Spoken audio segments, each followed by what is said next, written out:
Oh, hello. Are you the person who reserved this conference room for 3 o'clock, the one who's willing to talk?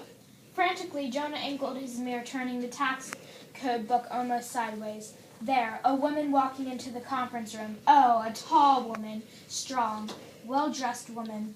Very dark-skinned, definitely not Chip's birth mother. Chip Winston? Yes, and you are? Chip sat with his papers. The woman stopped in the conference room doorway and looked back over her shoulder. Her eyes seemed to meet Jonah's in the mirror. She laughed. Before I begin, I'll have to ask you to turn that cell phone off. And tell your friends to turn off the walkie-talkies. I appreciate their ingenuity, but they might as well come on in and listen in person. Turn them off!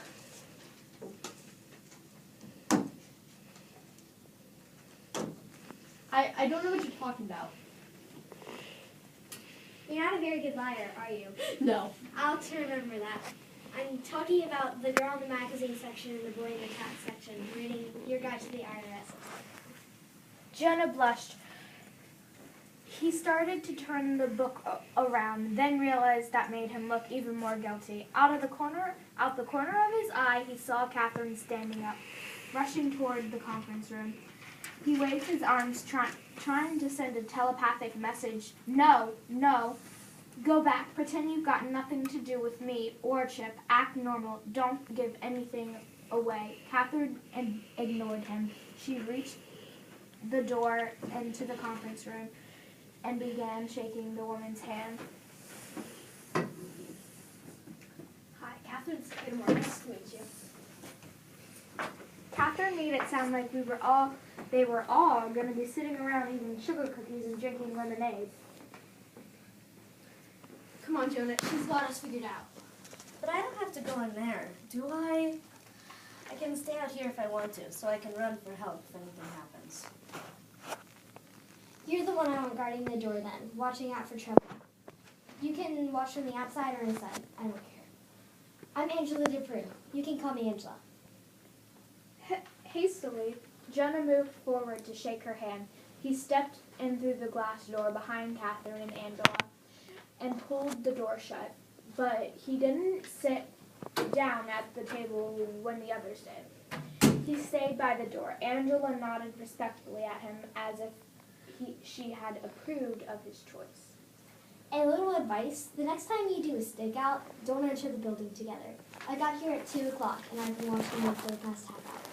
I guess the walkie-talkies were a stupid idea. Oh, it was creative.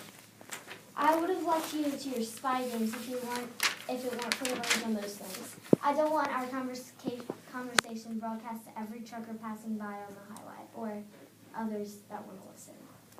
Oh, that's right. You're afraid to even talk on a phone. I have my reasons. But it's safe to talk now. You can give us answers. Angela gave another cautious look around through the glass walls into the library, then through the windows to the parking lot. Jonah realized that for the first time that Angela had taken the seat in the room that had backed up against a solid brick wall. Even if Jonah weren't guarding the door, she made sure that nobody could sneak up behind her. So you're curious about your adoption, right? What makes you think I know anything about it? See, Jonah's name is on the list of survivors. Mine isn't. I'm not adopted, but I'm the one who took the pictures. Okay. I can tell you what I witnessed 13 years ago, even though I'm not supposed to discuss it with anyone. You'll probably think I'm crazy anyhow. You know where I came from? Where we came from? Not exactly, but I might have an idea about when. When? 13 years ago, I worked exactly one day at SkyTrails Airlines. That one day at SkyTrails changed my life. What I saw, well, you wouldn't believe me, and nobody else will back up my story. But I know what I saw. I'm not crazy. Well, thanks for meeting with us. Your ideas are, interesting. Oh, look at the time.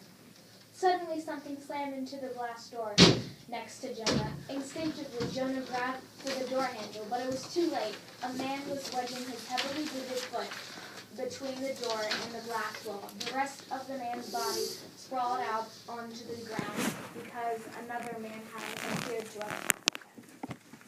can't do this. Not here, not now. You can't ruin time completely. The tackler was the janitor from the FBI. Jonah, Chip, run! What good was that? There was nowhere to run except the door where the men were fighting.